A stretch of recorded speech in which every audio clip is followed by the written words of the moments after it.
말씀을 기다리며 교독합니다. 주님은 우리의 하나님이십니다.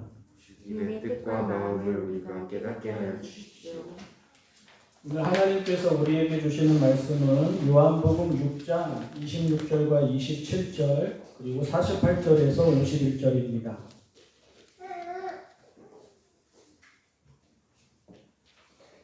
새번역 성경 신약 163쪽 요한복음 6장 26절과 27절 그리고 48절에서 51절입니다. 너희는 썩어 없어질 양식을 얻으려고 일하지 말고 영생에 이르도록 남아있을 양식을 얻으려고 일하여라. 이 양식은 인자가 너희에게 줄 것이다. 아버지 하나님께서 인자를 인정하셨기 때문이다. 넘어가서 48절에서 51절까지 읽겠습니다. 나는 생명의 빵이다. 너희의 조상은 광야에서 만나를 먹었어도 죽었다. 그러나 하늘에서 내려오는 빵은 이러하니 누구든지 그것을 먹으면 죽지 않는다. 나는 하늘에서 내려온 살아있는 빵이다. 이 빵을 먹는 사람은 누구나 영원히 살 것이다. 내가 줄 빵은 나의 살이다. 그것은 세상에 생명을 준다. 아멘.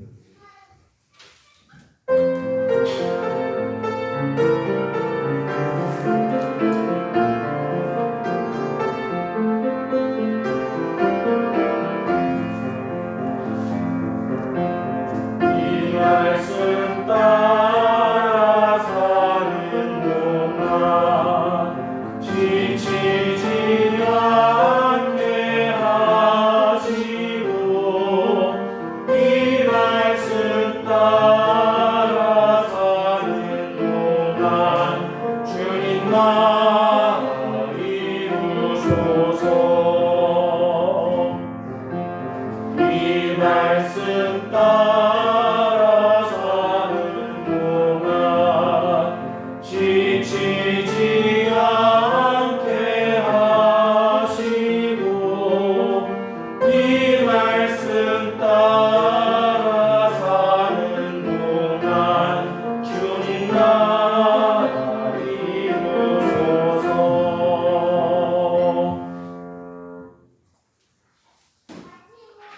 약간은 생뚱맞은 질문이고요.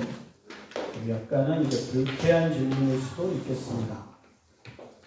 우리는 예수님을 끝까지 믿을까? 우리는 교회를 끝까지 다닐까? 우리가 아는 사람들은 끝까지 예수님을 믿을까? 우리가 아는 사람들은 끝까지 교회를 다닐까? 예수님을 믿는 사람의 수가 확연히 줄어들어도 그럴까? 교회가 지금만큼의 영향력이 없어도 그럴까?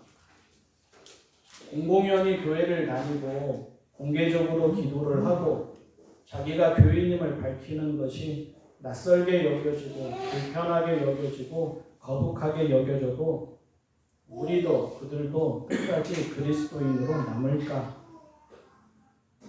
이렇게 묻는 이유가 있습니다. 서구의 교회들이 그렇게 되었습니다.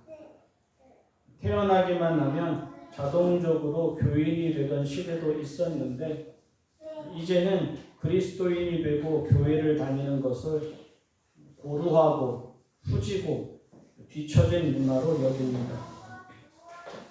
우리나라도 멀지 않은 것 같습니다. 목회자의 자녀인데 신앙인이 아니거나 교회를 다니지 않습니다. 믿음의 가정에서 자랐는데 신앙인이 아니거나 교회를 다니지 않습니다. 학생 시절이나 청년 시절에 그렇게 열심히 교회를 다녔는데 이제는 신앙인이 아니거나 교회를 다니지 않습니다. 그러다 보니까 자칭 혹은 타칭 가난한 성도라는 말이 생겨났습니다. 어떻게든 교회 범주 안에 넣어보려는 시도도 보이고 아직은 내가 신앙의 끈을 놓지 않았다는 변명으로도 보입니다. 그런데 솔직하면 좋겠습니다. 가난한 성도라는 말 이상하지 않습니까? 어불성설 아닙니까? 가나안이면 가나안이고 성도이면 성도이지 가나안 성도가 말이 된다고 생각을 합니까? 그런 식이라면 성탄절, 고난주간, 부활절 등과 같은 절기에만 교회를 찾는 유럽의 시민들도 다 신앙인이고 세례식, 결혼식, 장례식 등과 같은 의례 때만 교회를 찾는 서구의 시민들도 다 신앙인이 되는 거 아닙니까? 교회와 신학의 책임이 큽니다. 교회와 신학이 복음의 진정성에서도 멀어지고 복음의 적용과 해석에서도 게으르고 무책임했습니다. 교회와 신학이 하나님을 사랑하지도 않았고 생명을 사랑하지도 않았습니다. 교회를 기업처럼 운영했고 신앙을 세속적인 가치로 판단했습니다.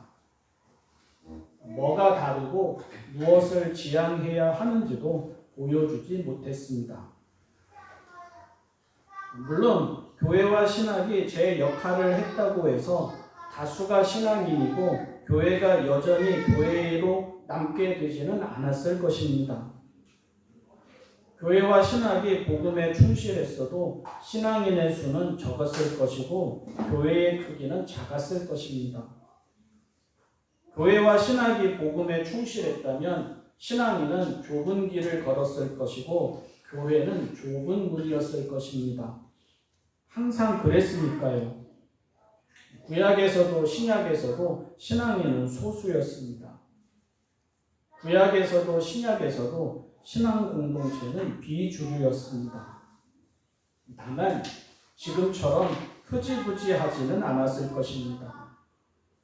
신앙이 액세서리처럼 여겨지지는 않았을 것입니다.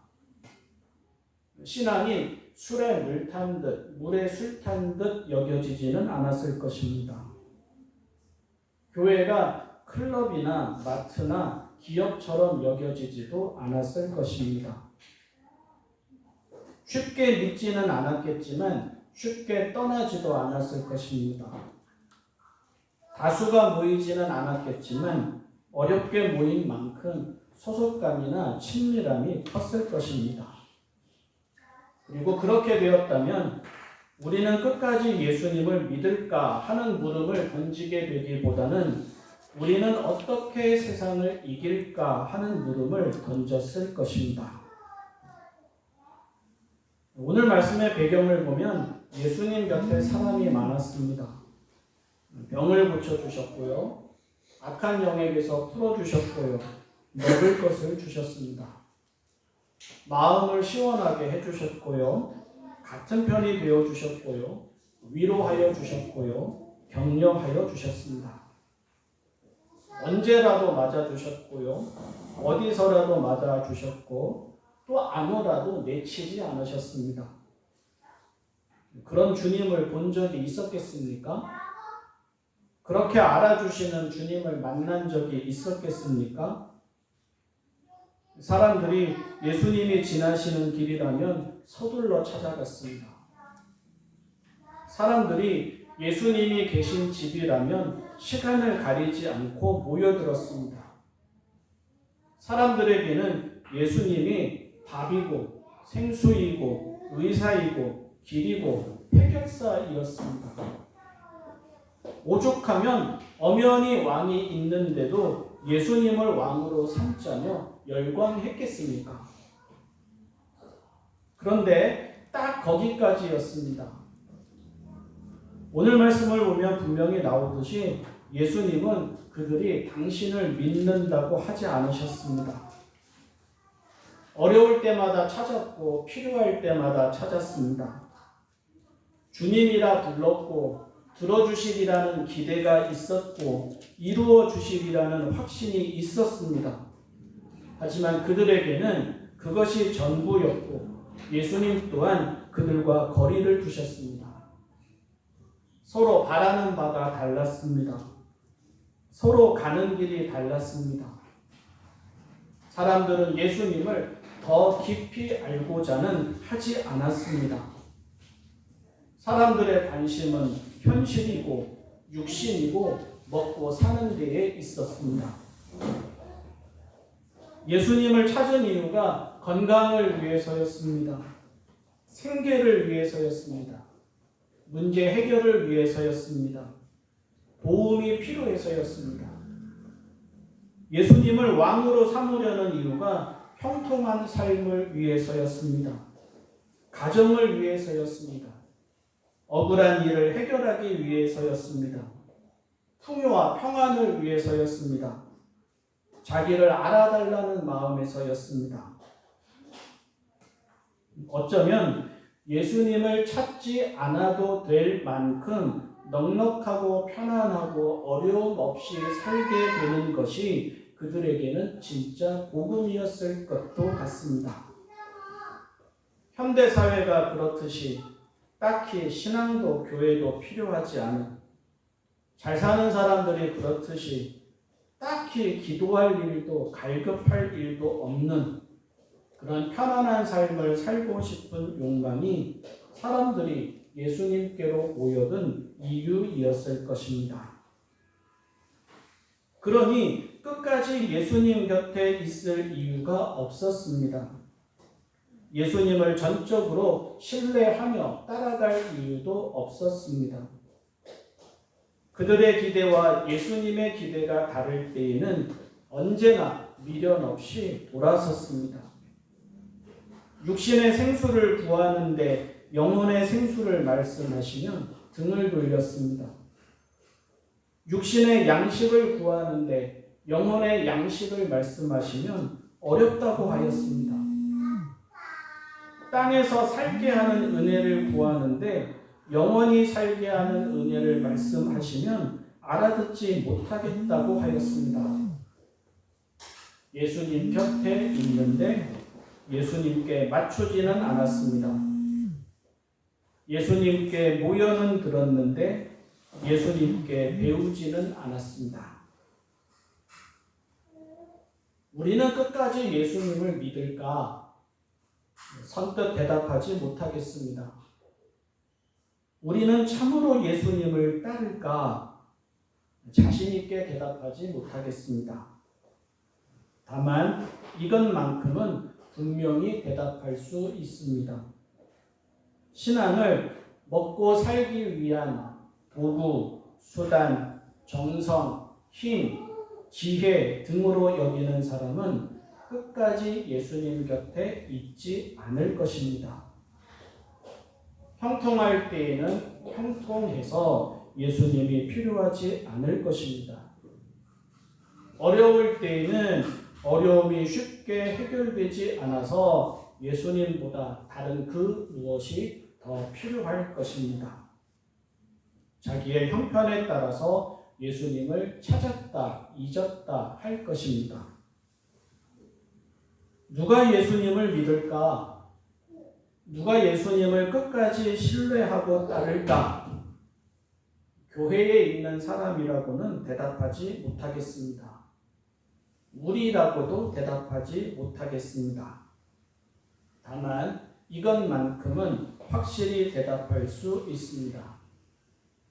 신앙을 하나님을 알아가며 예수님이 보여주신 다른 세상을 살아가게 하는 도구, 수단, 정성, 힘, 지혜, 길 등으로 여기는 사람은 끝까지 예수님 곁에 있을 것입니다. 예수님 곁에 있는 이유가 육신의 목마름이나 배고픔을 넘어서는 사람, 먹어도 해결되지 않는 배고픔이 있음을 아는 사람, 마셔도 해결되지 않는 목마름이 있음을 아는 사람, 현실을 살게 하는 은혜도 절실하지만 영혼을 맛보고 누리는 은혜가 더 절실한 사람, 그런 사람은 형통하다고 예수님을 잊지 않을 것이며 어려움이 풀리지 않는다고 예수님에게서 멀어지지 않을 것입니다. 신앙은 세상을 잘 살아가게 하는 처세술이 아닙니다. 신앙은 바른 사회를 만들어내는 윤리가 아닙니다.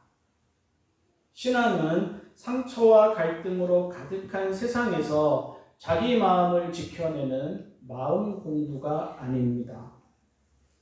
신앙은 생활의 편리와 구제를 위한 사회복지가 아닙니다. 신앙은 사람이 영적인 존재임을 아는 것입니다.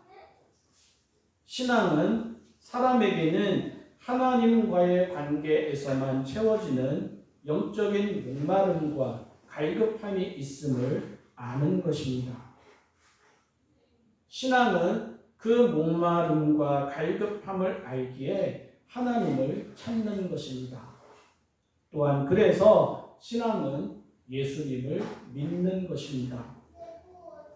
예수님의 말씀과 삶이 하나님을 보는 렌즈가 됩니다. 예수님의 말씀과 삶이 하나님께로 가는 길이 됩니다. 예수님의 말씀과 삶이 영원한 생명을 얻는 양식이 됩니다. 우리는 끝까지 예수님을 믿을까? 그렇게 대답하려면 우리가 무엇을 바라는지부터 점검해야 합니다. 현대 사회에서 신앙이 무의미해진 것은 사람이 영적인 존재임을 알려고 하지 않기 때문입니다. 하나님이 계시지 않아서도 아니고 신앙이 후져서도 아닙니다. 사람이 자기가 영적인 존재인 것을 몰라서 영의 양식은 땅에 버리고 육의 양식만 찾고 또 찾아서입니다. 그러면서 허무하다고 하고, 그러면서 불안하다고 하고, 그러면서 무의미하다고 하고, 그러면서 그렇게 만들어진 세상이 전부인 줄 압니다. 오래전 모 방송사에서 나는 가수다라는 예능 프로그램을 방영했습니다. 발라드를 대표하는 가수, R&B를 대표하는 가수, 가창력을 대표해서 몇 사람 안에 들어가는 가수, 음악성과 대중성을 다 갖춘 가수, 락을 대표하는 가수, 이보다 더 슬픈 노래를 잘 부를 수 없다고 하는 가수 등이 함께 모여서 노래를 부르고 청중들에게 평가를 받아서 등수를 정했습니다. 노래 잘하는 가수들이 다 한자리에 모였으니 귀가 참 즐거웠지요. 한꺼번에 그 다양한 사람들의 노래를 들을 수 있으니 참 좋았습니다. 그런데 예능 프로그램답게 노래만 들려주는 것이 아니라 기획과 시작 단계에서부터 어느 가수를 넣을 것이냐, 그 가수는 이 프로그램에 대해서 어떤 생각을 하느냐, 평론가들은 그 가수를 어떻게 보느냐, 이런 다양한 인터뷰도 다 편집해서 보여주었습니다. 그 중에서 제 귀에 유난히 귀에 들어온 말이 락 음악을 하는 가수의 말이었습니다. 약간은 엄살처럼 느껴졌고요. 약간은 자기를 낮추는 겸손처럼도 느껴졌고요. 약간은 락 음악의 현실을 이야기하는 한탄처럼도 느껴졌습니다. 그렇게 말했습니다. 요즘 누가 락을 좋아해요? 요즘 누가 락을 들어요? 자기네가 대중성 많은 노래와 경연을 하는 것 자체가 이상하다는 뜻이었습니다. 그렇게 유명한 가수들과 같이 노래를 부르는데 들어주겠느냐는 뜻이었습니다. 그런데 그러면서도 그들이 첫 노래로 선택한 것은 일반인들에게는 아주 낯선 락 음악을 듣는 이들에게도 자주 듣지 못하는 정통 락 음악이었습니다. 저는 그들의 한결같음이 참으로 좋았습니다. 신앙은 그런 것입니다. 알아주든 말든 한결같이 영적인 존재의 길을 걷는 것입니다. 결과가 좋든 나쁘든 한결같이 하나님을 사모하는 것입니다. 알아주어서가 아니라 영적인 존재에 이어서 하나님을 찾는 것입니다. 육신의 배부름을 위해서가 아니라 영혼의 배부름을 위해서 영혼의 양식을 찾는 것입니다. 그래서 그 길을 누구보다 잘 보여주신 예수님께 눈과 마음을 두는 것입니다. 그런 사람이 신앙인입니다. 그런 사람이 끝까지 갑니다. 그런 사람이 하나님으로 더 충만해지고 하늘의 기쁨과 평화로 더 충만해집니다. 기도하겠습니다. 사랑의 하나님 아버지, 눈과 귀와 마음을 열어 주님을 보게 하여 주십시오. 눈과 귀와 마음을 열어 영의 양식을 구하게 하여 주십시오. 저희가 영적인 존재임을 알게 하여 주십시오. 저희가 하나님 안에서만 충만함을 알게 하여 주십시오. 그것이 저희가 주님 곁에 있는 이유이게 하여 주십시오. 그것이 저희가 주님을 사모하여 때를 따라 예배하는 이유이게 하여 주십시오. 예수님의 이름으로 기도합니다.